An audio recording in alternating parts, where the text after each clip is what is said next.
Hi everyone, I'm Mr. Smith. It's Friday, Paraskevia. Today we're looking at our sixth noun declination in Georgian, Ვითარებით-ი, brunva. Known normally as the adverbial case, this looks at when a noun is in a situation or has changed what it is by definition situationally. This case, actually known as the Essive case in other dictionaries, also looks at when an adjective becomes an adverb.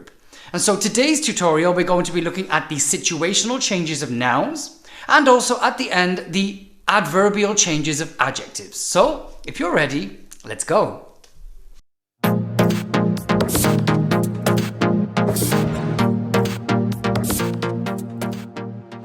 Let's begin with my Instagram poster, and at the top, Vitarebiti. Vitarebiti brunva is the sixth noun declination in Georgian, and it goes by two names, the adverbial case and the essive case. And strictly speaking, the essive case is what we're going to look at, and let's be honest, it's one of the most nuanced cases in the noun declination system, and it's quite tricky from an English language perspective.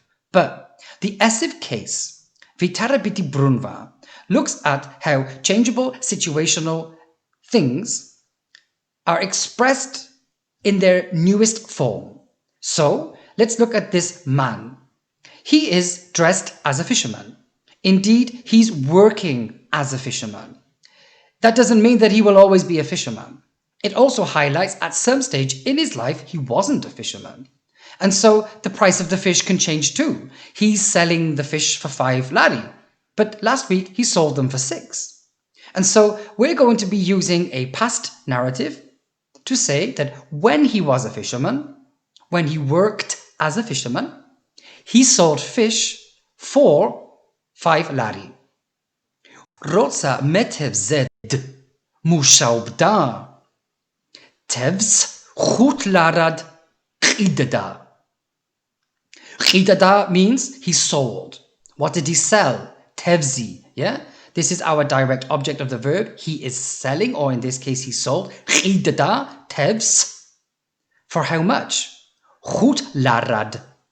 Here, lari, which ends in a consonant, takes the ad ending. So lari becomes lari. So sold fish for 5 lari. lar-ad. Qidda, Tevs. That's what he did. The price of fish changes, but for this narrative, that's the fixed price, the condition that they were in, the price that they were sold for. Next, let's look at what we already read. Rotsa metevze-d. Now, metevze-d is fisherman. It ends in a vowel, so we just add d. Metevze-d as a fisherman. Lari for a certain quantity of lari, and then mushaobda, he worked or he used to work. So we've got Rotsa metevze-d mushaobda Tevs lar-ad qidda. When he worked as a fisherman, he sold fish for 5 lari. The changeable element is what we're going to focus on at the beginning, but it does extend into other areas as well. If I'm speaking in a language, then of course I've selected from a variety of languages. If I've translated something into another language, then we're going to be using this case too. So it's all about what could be the multiple cases that a person or a situation could be, and then the fixed form that we observe it in at that moment. It is as easy as saying, when he worked as a fisherman, he sold fish for 5 lari. But as we can see here, Georgian, stepping very far away from Indo-European languages in general, has decided to use a case noun declination, d and ad, to express where we found the state of those objects, the fisherman and the lari. The adverbial case will extend into when an adjective becomes an adverb. In that case, we're not necessarily focusing on a noun. You're doing something in a specific way. It is how the verb that form at which you have done the verb. You can do things in a multiple ways, but you drove the car carefully. You could have driven the car dangerously.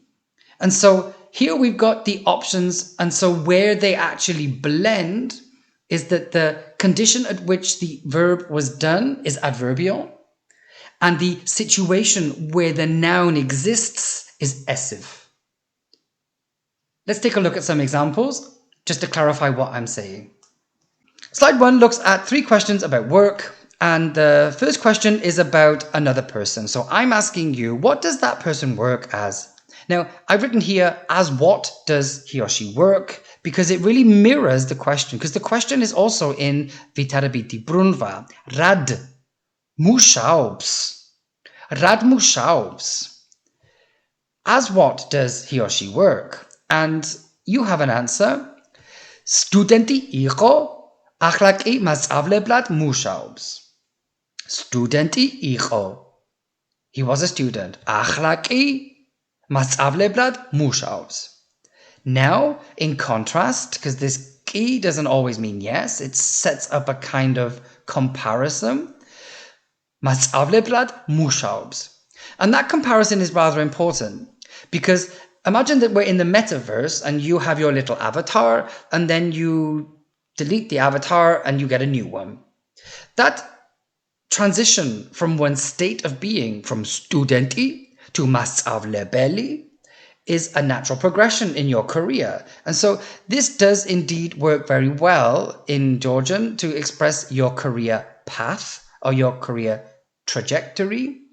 And now I'm going to ask you, Rad mushaob, Shen, as what do you work? Or indeed in English, what do you do? But that doesn't allow us to check here, Rad. I could ask Sad mushaob, where do you work? But I'm going to find a location or the name of a company. Matzavlebeli var. Here I've just said that I am a teacher. Matzavlebeli var. Quite a complete answer, really. But matzavleblad v'mushaob is also very complete. Matzavleblad v'mushaob shows that this is the avatar that I live in. That's the current situation I have. I am a teacher. It's my choice of profession. I will add the third one, v'mushab rogots matzavlebeli. V'mushab rogots matzavlebeli can give a certain element of, this is what I'm doing right now, but it's a bit ad hoc, and it may be temporary, or it may be not necessarily what I'm trained to do. And so in Georgian, you get a certain 3-way answer. You can say what you do by the name of your profession. You can use Vitarebiti brunva to confirm that this is the profession that you are trained to do, and that is how you are currently employed, making the second one a little bit more complete and serious. And then the other one, of course, gives a little bit of flexibility there, sort of mushau rogots masavlebeli, magadam, but, and then you might have another answer. I trained to be an electrical engineer, for example. The next question is located in the past. And we're asking, as what did he or she work? What did they do? What did they used to do? So, rad mushaobda is rad mushaobda. And the answer is, omistros ekimad mushaobda. Omistros, during the war. Ekimad, as a doctor. Mushaobda, used to work. Omistros ekimad mushaobda. Slide 2 looks at something which we don't really explore in the English language, but it's very obvious in the Georgian language. When we talk about life hacks, for example, we're using an object for a different purpose than another object. And in Georgian, what it really shows you is what's real and what's not, as what it really is written in a different case. Here we've got, they are using their bags as pillows. Let's imagine that they're at an airport and they want to take a nap with their luggage. And so they take their bags and they sleep on them as if they were pillows, but they're not. So isini chantebs, let's say it's 3 people, chantebi, they all have bags. And baleshebad, as pillows, iqeneben. Isini iqeneben, chantebi, chantebs. This is our verb and this is our direct object. And so this S needs to be there to show that they're using the bags as pillows. Balishebad. Balishebad. Think about it. There are no pillows visible. They're existing in the metaverse. They are not pillows. They are chantebi. And in Georgian, the verb connecting directly to the object that is real, but refers to the object that isn't real. It's as a pillow, those bags are being used. So quite interestingly, it's almost to say that the pillow lives in the metaverse, somewhere in our head as an avatar or a hologram of meaning. And in English, it's never that clear. And in Georgian, it's abundantly clear. Indeed, I could say that they're using their pillows as bags. And all I would need to do is move this ending to the chantebi and move that ending to the balishebi. And then I've got a completely different scenario where somebody's got maybe a pillowcase, they've opened it up, they filled it with their possessions, zipped it up, and that's what they think is a bag. But it's not. So we can see here how it's illustrated with two nouns. I'm going to use another example. He used to use his finger as a toothbrush. So, ikhenebda, teats. He used to use his finger. Kbilis jagrisad. Kbilis jagrisad. Kbilis jagrisi is a toothbrush.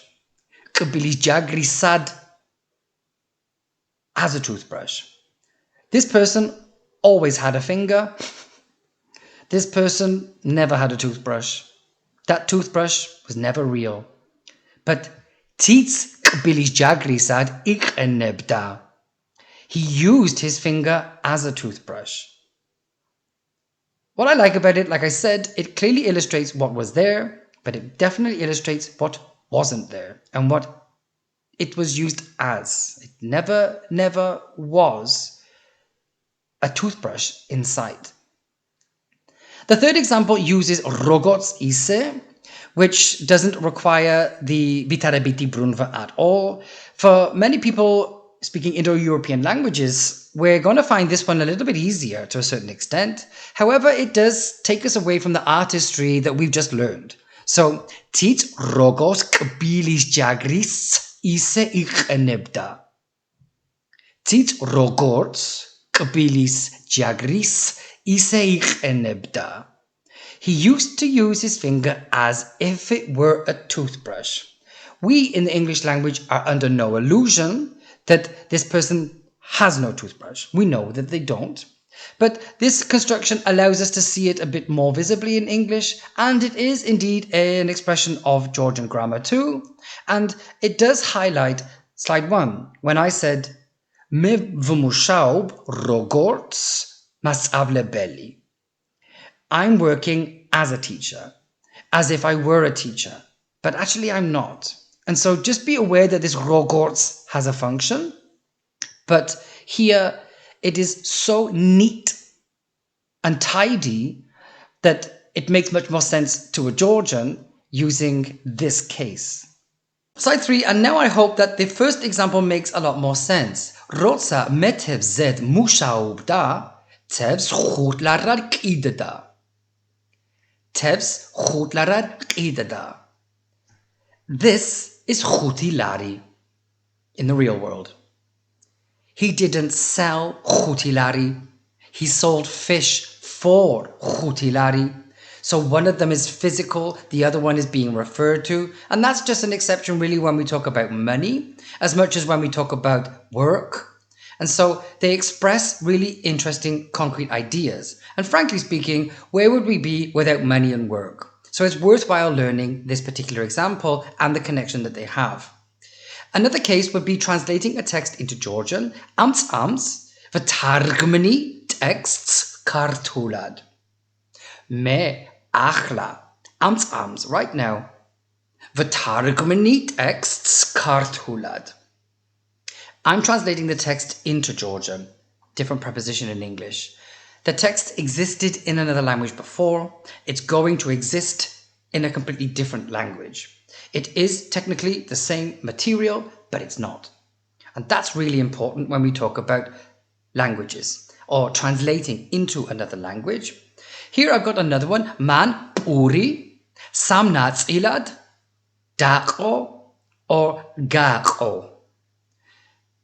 Both are acceptable. He divided bread into 3 pieces. This is, of course, interesting because they are physically 3 pieces now, but it's the bread that was divided. That is an outcome of the verb. Here it's very important, the verb that we're using: selling, working, translating, dividing. It's really essential to know that the verb, of course, drives the meaning of the case. It's not a one-size-fits-all formula, but again, dividing something into something works very well in this case. I did the presentation in English. That's the language that I did the presentation in. Prezentacja gavaqete Inglissurad.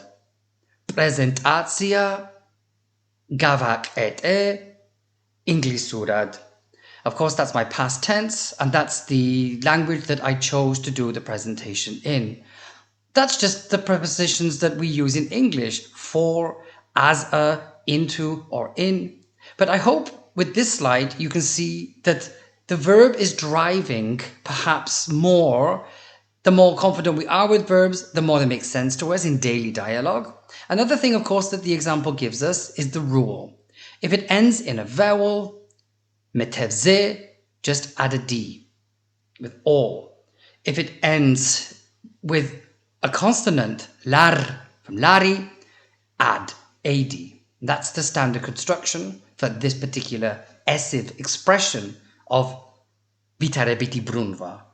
Our final slide looks at how adjectives become adverbs. It's very simple in English. We just take the adjective like serious and we add ly, seriously. Of course, this is not a noun declination, so you do something seriously or frequently or wonderfully and so on. It's a little bit outside of what we've been training to do, but it's relevant because the endings are the same. So Kargi means good. Karg is the root. Kargad means well. Ria means open. Ria is the root. Riad, openly. On this side are roots that end in a consonant, and on this side are those that end in a vowel. So here's just a little list. Siriosu lad, seriously. Khshirad, frequently. Saotsrad, wonderfully. Sarkastulad, sarcastically. Machidrod, tightly. Mitzared, bitterly. Mitzare means bitter. And so you can see the construction and it forms on the right hand side. And then machidro is tight, machidro. And so machidrod, tightly. One thing I will say, which indeed is illustrated in another video, this is the poster, which I looked at pronunciation of the t and the d in Georgian. Kargat is a common sound. You'll hear it and people write it.